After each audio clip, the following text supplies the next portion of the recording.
بسم اللہ الرحمن الرحیم اللہم صلی علی محمد وعلی آل محمد وبارک وسلم۔ بے حد و بے حساب درود و سلام حضور آقا کریم صلی اللہ علیہ وآلہ وسلم اور ان کی آل پر۔ السلام علیکم سامعین۔ قریش کے ایک سردار کا کہنا تھا کہ اخلاق اچھے ہوں، آدمی ظلم نہ کرے اور غرور و تکبر سے بچا رہے تو یہ بہت بڑی بات ہے۔ کوئی کہتا ہے اس سردار نے 110 برس عمر پائی، کوئی کہتا ہے 579 عیسوی میں 82 برس کی عمر میں خانہ کعبہ کے اس رکھوالے کا انتقال ہوا۔ اس وقت ابرہہ کے واقعہ کو کوئی 8 برس گزر گئے تھے۔ یہ سردار یثرب میں پیدا ہوا، 7-8 برس کی عمر تک وہیں رہا، پھر مکہ آیا۔ ہجرت کے بعد یثرب کی بستی مدینہ النبی صلی اللہ علیہ وآلہ وسلم کہلانے لگی۔ اس سردار کی والدہ سلمہ بنو نجار کی تھیں اور آج جہاں مسجد نبوی ہے اس کے پاس ہی رہتی تھیں۔ ابھی یہ سردار پیدا نہیں ہوا تھا کہ فلسطین کے شہر غزہ میں اس کے باپ کا انتقال ہو گیا۔ ہاشم نام تھا، عمر مشکل سے 25 برس کی ہوگی۔ اسی زمانے میں قریش کا یہ سردار اپنے ننھیال میں پیدا ہوا۔ عجیب بات یہ تھی کہ نومولود کے سر میں ایک گچھا سفید بالوں کا تھا، اسی لیے عزیز رشتہ دار اسے شیبۃ الحمد پکارنے لگے۔ نام عامر تھا لیکن شہرت چچا مطلب کے حوالے سے ہوئی۔ چونکہ چچا بھتیجا اکثر ساتھ رہتے تھے اس لیے لوگوں نے بھتیجے کو عبد المطلب پکارنا شروع کیا، یعنی مطلب کا غلام۔ سامعین، حضرت عبد المطلب تجارت کرتے تھے۔ شام اور یمن کے علاقوں میں ان کا نہایت وسیع کاروبار تھا۔ اونٹوں کے بہت بڑے گلے کے مالک تھے۔ طائف میں بھی ایک کنواں ان کے پاس تھا۔ مکہ کے لوگوں میں ان کا بڑا اعزاز تھا۔ وہ بڑے خوش اخلاق اور فیاض آدمی تھے۔ ان کی مہمان نوازی کی دور دور شہرت تھی۔ دسترخوان ہمیشہ وسیع رکھتے تھے۔ انہوں نے بہت سے کنویں کھدوا دیے تھے۔ زمزم کو پھر سے کھودنے سے پہلے انہوں نے 3 راتوں تک مسلسل خواب دیکھا تھا۔ زمزم کا کنواں بڑے عرصے پہلے عمر بن حارث جرہمی نے بند کرا دیا تھا۔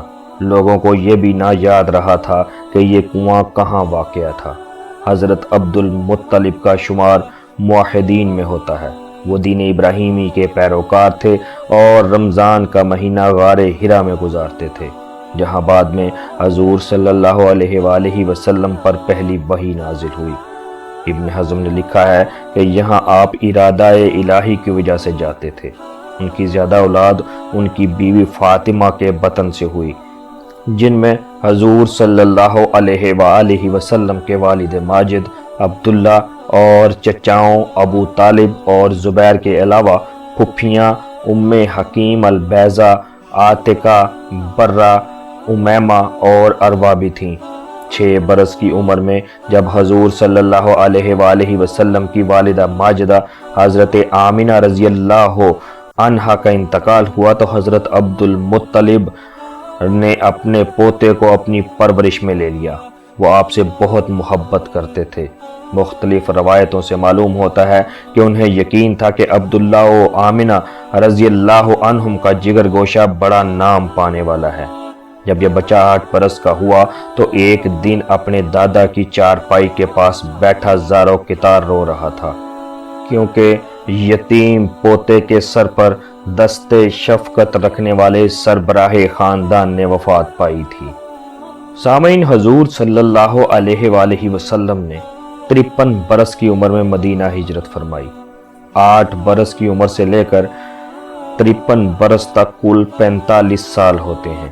اس عرصے میں خاندان کے 3 سربراہ منتخب ہوئے۔ حضرت عبد المطلب کی وفات کے بعد حضرت ابو طالب، جو ان کے وصی اور جانشین تھے، خاندان کے سربراہ بنائے گئے۔